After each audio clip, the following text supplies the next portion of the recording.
Paper channel. कैसे हैं आप लोग? सी लैंग्वेज की प्रैक्टिस कर रहे हैं ना? लास्ट वीडियो में जो नेस्टेड लूप बनाए थे, जो हमने नेस्टेड लूप से रिलेटेड प्रोग्राम्स करे थे और आपको उससे रिलेटेड ट्रिक्स सिखाई थी, वो ट्रिक्स अप्लाई करी क्या पैटर्न रिलेटेड प्रॉब्लम्स को सॉल्व करने के लिए? क्या आपको वो ट्रिक्स समझ में आई? आपने कुछ उससे रिलेटेड प्रॉब्लम्स खुद से सॉल्व करी? सिस्टम पर प्रोग्राम्स रन करे, किए क्या? यस, मुझे लगता है आप लोगों ने जरूर प्रैक्टिस की होगी, क्योंकि उस ट्रिक से हम लोग पैटर्न रिलेटेड बहुत सारी प्रॉब्लम्स सॉल्व कर सकते हैं। चलिए आज ऐसे ही एक और टॉपिक की ओर आगे बढ़ते हैं, जो कि अगर आप यूनिवर्सिटी स्टूडेंट्स हैं तो आपके एग्जाम में ज्यादातर पूछा ही जाता है, और वो है ब्रेक एंड कंटिन्यू। क्या होती है ब्रेक, क्या होता है कंटिन्यू? ये कंटिन्यू स्टेटमेंट, ब्रेक स्टेटमेंट का क्या काम है सी में, कब इन्हें यूज करना चाहिए, आज की वीडियो में हम इन सब को कवर करने वाले हैं। और अगर आप यूनिवर्सिटी स्टूडेंट्स हैं तो 5 मार्क्स आज की वीडियो से डेफिनेटली आपके पेपर में आने वाला है। तो चलिए स्टार्ट करते हैं। सबसे पहले ब्रेक स्टेटमेंट। तो गाइस, अगर हम ब्रेक की बात करें तो नाम से क्या लग रहा है? नाम से क्या लग रहा है? ब्रेक मतलब क्या? ब्रेक मतलब तोड़ना। और तो भाई हम क्या तोड़ने वाले हैं प्रोग्रामिंग में? क्या तोड़ेंगे हम अपने प्रोग्राम में? क्या कंप्यूटर? नहीं गाइस, हम तोड़ेंगे ब्रेक लगाकर अपने लूप को। ब्रेक लगाकर हम अपने चलते चलाते लूप को, अच्छे खासे रन करते हुए लूप को, वो लूप जो इतने दिनों से मैं आपको रन करना सिखा रहा हूं, for loop, while loop, do while loop, nested loop, इन सब की बाउंड्रीज को तोड़ने के लिए हम लोग ब्रेक का इस्तेमाल करते हैं। राइट? स्विच केस में भी इसका इस्तेमाल किया है, आप लोगों ने देखा होगा। स्विच केस के अंदर भी ब्रेक कीवर्ड लगाकर मैंने वहां पर स्विच से बाहर आना आपको स्विच केस में सिखाया था। लूप्स में भी इसका इस्तेमाल किया जाता है। तो जैसा कि इसका नाम आपको क्लियरली बता रहा है कि किसी भी चलते हुए लूप को कहीं किसी सिनेरियो में अचानक से आपको रोक देना हो, आप चाहते हैं कि चलता चलता हुआ लूप ये बात होने पर अचानक से रुक के जाए और हम लूप से बाहर आ जाएं, बाउंड्रीज से निकलकर लूप की बाहर आ जाएं, वहीं के वहीं बंद हो जाए, तो आपको ब्रेक लगाना होगा। राइट? देखिए कैसे। So it is used to break the boundaries of a loop. एक लूप की बाउंड्रीज ब्रेक करने के लिए या स्विच केस, उसकी बाउंड्रीज ब्रेक करने के लिए इसका इस्तेमाल किया जाता है। एंड टू कम आउटसाइड, और उससे बाहर आने के लिए। यानी ब्रेक लिखने पर आप उस लूप के कोड से, उस लूप की जो बाउंड्रीज है उससे बाहर निकल जाएंगे, उस स्विच केस की बाउंड्रीज से बाहर आ जाएंगे। यानी कभी आपके दिमाग में कहीं कोई ऐसी सिचुएशन हो कि यार ऐसा हो जाए, तो उसी समय हम लूप से निकलकर बाहर हो जाएं, लूप बंद हो जाए, तो भाई आपको ब्रेक लिखना होगा। एक एग्जांपल से समझते हैं कि मान लीजिए मेरा एक प्रोग्राम है, आप जानते हैं हम लोग अपने प्रोग्राम में हैश इंक्लूड stdio जो बेसिक स्ट्रक्चर हम लोग फॉलो करते हैं, void main, और मैं 1 से लेकर 5 तक काउंटिंग प्रिंट कराऊंगा। मेरे प्रोग्राम में मुझे 1 से लेकर 5 तक काउंटिंग प्रिंट करानी है। जब भी कोई काम हम मल्टीपल टाइम्स करते हैं तो हम लोग उसके लिए लूप का इस्तेमाल करते हैं। एक एक स्टेप का इंक्रीमेंट दिया, और यहां मैंने printf लिख दिया कि भाई 1 से लेकर 5 तक काउंटिंग प्रिंट हो जाए। ये लीजिए, i की वैल्यू प्रिंट कराई, और ये मेरा 1 से लेकर 5 तक का एक प्रोग्राम है। अब अचानक मेरे को किसी ने कहा कि मैं चाहता हूं कि जैसे ही ये लूप 3 पर पहुंचे, 1 प्रिंट का, अभी इसका आउटपुट क्या आने वाला है? अभी इसका आउटपुट जो आने वाला है, क्योंकि ये पूरा 1 से 5 तक चलेगा, तो 1 से 5 तक ये लूप चलेगा, 1 का इंक्रीमेंट देगा, तो 1 2 3 4 5 ये आउटपुट देने वाला है ये। राइट? लेकिन अब मेरे को किसी ने एक सिचुएशन दी, किसी ने मेरे से कहा कि भाई जैसे ही ये लूप 3 पर पहुंचे 3 पर पहुंचते ही ये लूप बंद हो जाए और आप लूप से बाहर आ जाएं और आप बता दें कि भाई लूप बंद, मतलब आप ये इंडिकेट करना चाहते हैं कि आप लूप से बाहर निकल आए हैं, राइट।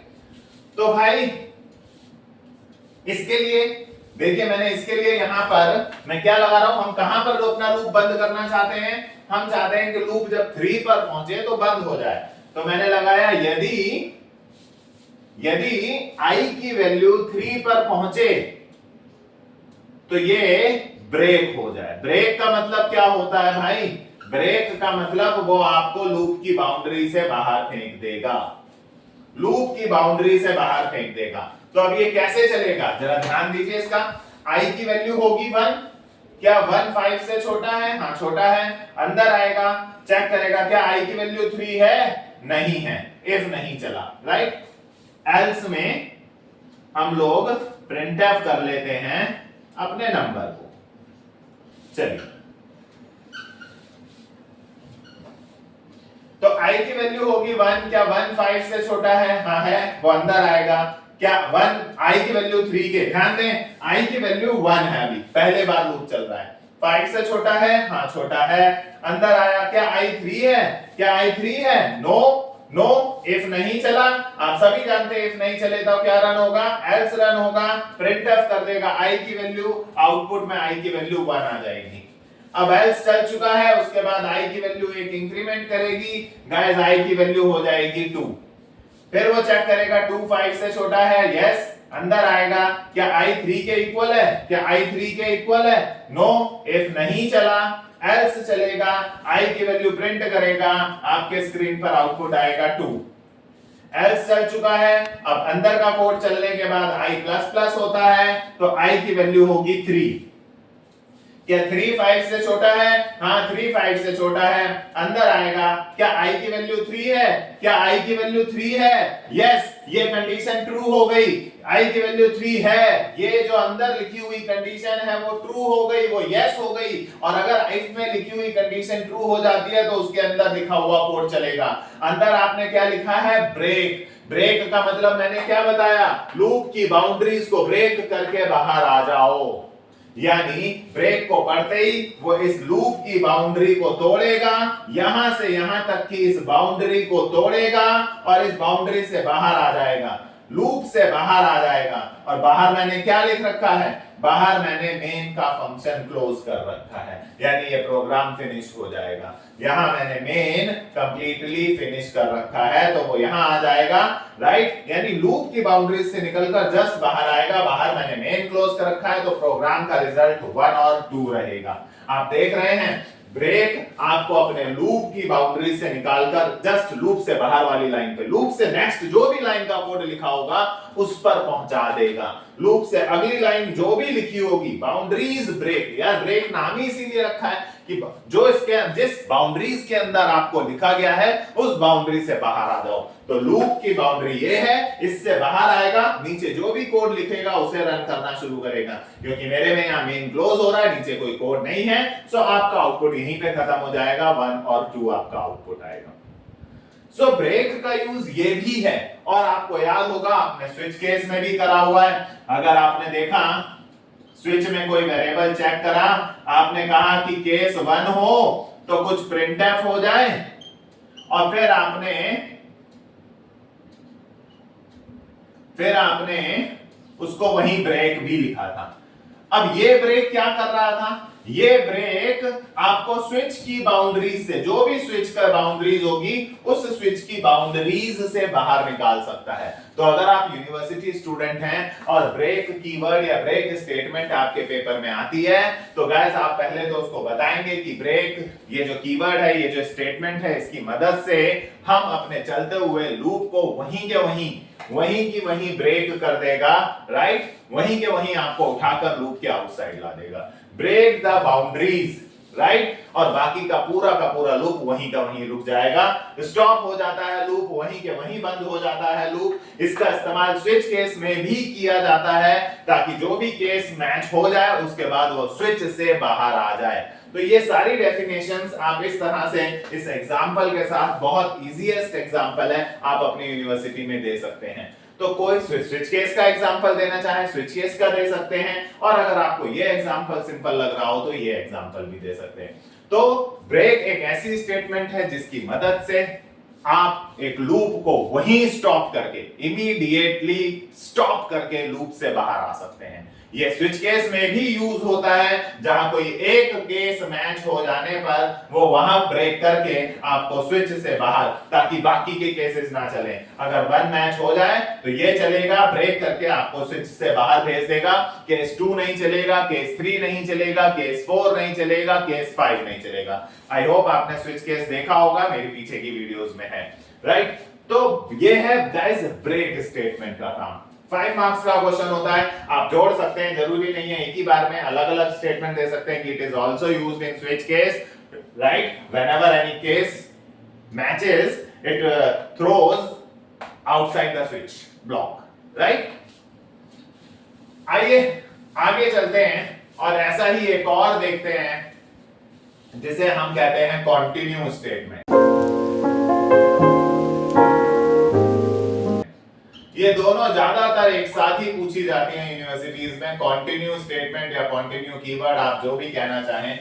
ओहो, ये मैंने रब कर दिया, एक बार फिर से वापस कर लेते हैं।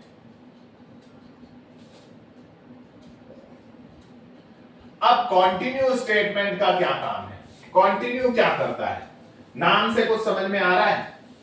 देखिए, अगर मैं बाय चांस आपको कुछ बता रहा हूं, कुछ गा के सुना रहा हूं और अचानक से मैं लिरिक्स भूल गया, आपने ज्यादातर शोज में देखा होगा, टीवी शोज में, सिंगिंग रियलिटी शोज में देखा होगा कि कोई सिंगर स्टेज पे परफॉर्म कर रहा है, राइट, और वो परफॉर्म कर रहा है, वो गा रहा है और अचानक से वो कहीं पर लिरिक्स भूल गया, वो कुछ वर्ड्स भूल गया उस सॉन्ग के, तो वो चुप हो जाता है, सडनली चुप हो जाता है। तो सामने जो जजेस हैं वो उसे क्या बोलते हैं, कंटिन्यू कंटिन्यू कंटिन्यू कीजिए, राइट, यानी उस पार्ट को स्किप करिए और अगली लाइन से गाना शुरू करिए, उस वर्ड को स्किप करिए, अगले वर्ड से गाना शुरू करिए। बस यही है यहां पर कंटिन्यू का काम। कंटिन्यू कहता है कि अगर आप एक लूप चला रहे हैं, मान लीजिए 1 से लेकर 5 तक, जो कि हमने अभी चलाया था, आप उसमें से किसी एक पर्टिकुलर स्टेप को स्किप कर देना चाहते हैं, अपने लूप के किसी एक स्टेप को स्किप कर देना चाहते हैं, आप उस स्टेप के लिए अपना लूप नहीं चलाना चाहते। आप चाहते हैं कि 1 से 5 तक लूप चले, बट जब आई की वैल्यू 3 हो तो वो स्टेप स्किप हो जाए, उस स्टेप को इग्नोर कर दिया जाए और सीधे 4 पर जंप हो जाए। आई का लूप 1 के लिए चले, आई का लूप 2 के लिए चले, आई का लूप 3 होते ही 3 वाला स्टेप के लिए ना चले, उसे स्किप कर दिया जाए और 4 के लिए चले, फिर 5 के लिए चले। आप अपने लूप के किसी एक स्टेप को स्किप कराना चाहते हैं, उसके लिए लूप नहीं चलाना चाहते हैं, तो यहां पर आपको कंटिन्यू यूज करना होगा। ध्यान दीजिएगा, ब्रेक का काम अलग है। ब्रेक आपको कोई चीज कंडीशन पर लूप वहीं बंद कर रहा है, ब्रेक लूप वहीं बंद कर रहा है, आगे चलने की बात ही नहीं कर रहा। वो कह रहा है लूप बंद और यहां से बाहर, जबकि कंटिन्यू कह रहा है सिर्फ ये वाला स्टेप स्किप, आगे के सारे स्टेप्स मैं कंटिन्यू करूंगा, राइट।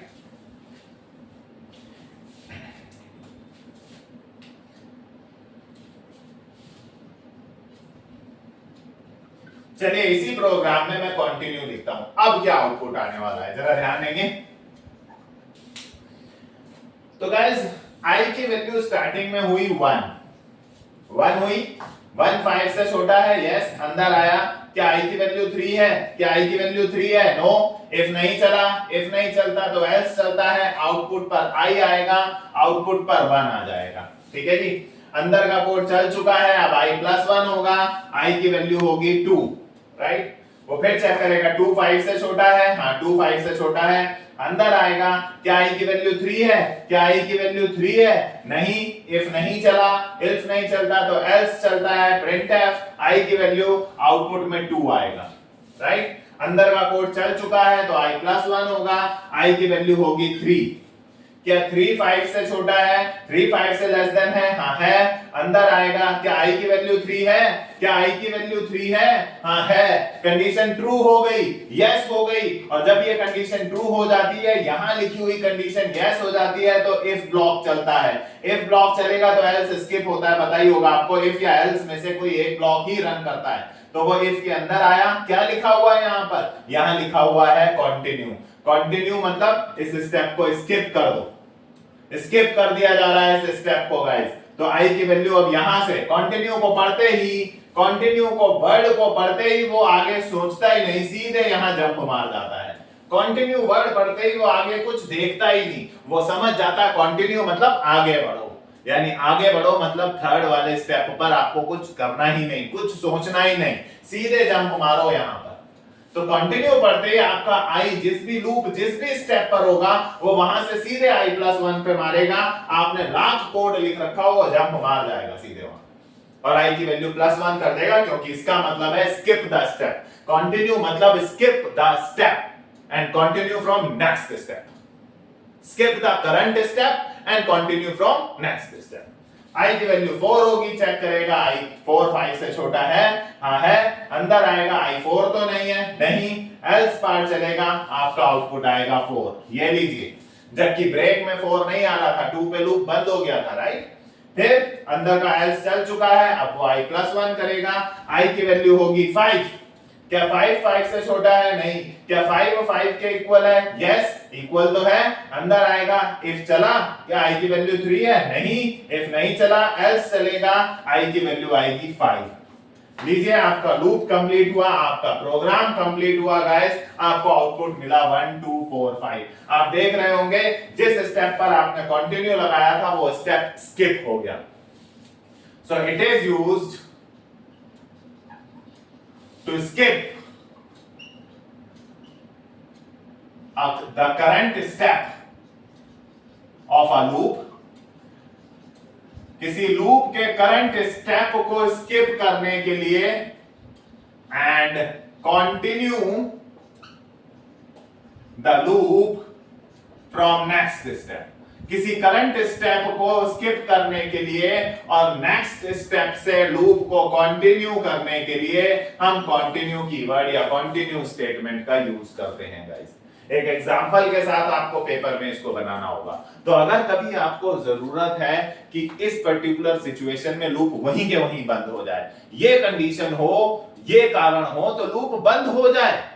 भाई एक एरे है, अभी आप लोगों ने एरे नहीं पढ़ा, चलिए अभी कोई भी पर्टिकुलर कंडीशन की अगर हम बात करते हैं तो कंडीशन मैच होने पर आप चाहते हो लूप बंद हो जाए तो ब्रेक लगाइए, और अगर आप बंद हो गया तो वो आगे चलेगा नहीं। लेकिन अगर आप ये चाहते हैं कि ये वाला स्टेप रहने दो, बाकी सारे चला दो, ये वाला, इन 5 में से ये वाला स्टेप रहने दो, बाकी चलाओ, तो वो जो रहने दो उस केस में आपको कंटिन्यू लगाना होगा, क्योंकि एग्जिट ब्रेक जो है वो आपको बाहर ही पहुंचा देगा भाई, आगे की चीजें आउटपुट आएंगी ही नहीं। लेकिन कंटिन्यू आपके सिर्फ उस स्टेप को, कंटिन्यू मतलब स्किप, उस स्टेप को स्किप कीजिए, अगले से कंटिन्यू कीजिए। तो ये था गाइस, कंटिन्यू और ब्रेक स्टेटमेंट्स दोनों बहुत इंपॉर्टेंट हैं। अगर यूनिवर्सिटी की बात करें तो लगभग हर यूनिवर्सिटी में इन दोनों में से कोई एक 5 मार्क्स में यूजुअली पूछा ही जाता है। उम्मीद करता हूं आज की ये वीडियो आपको समझ में आई होगी। ये दोनों कीवर्ड्स बहुत इंपॉर्टेंट हैं और इजी हैं, बहुत यूज होते हैं, बहुत सारे प्रोग्राम्स में हम इनका यूज भी करेंगे, आगे एरेज वगैरह पढ़ेंगे तो वहां भी बहुत यूज करने वाले हैं, राइट। तो आज की वीडियो में इतना ही। अगर ये वीडियो पसंद आई है तो हम इस वीडियो को लाइक कीजिए, अपने फ्रेंड्स के साथ शेयर कीजिए और हाँ, सब्सक्राइब जरूर कीजिए हमारे चैनल को। Thank you so much for watching.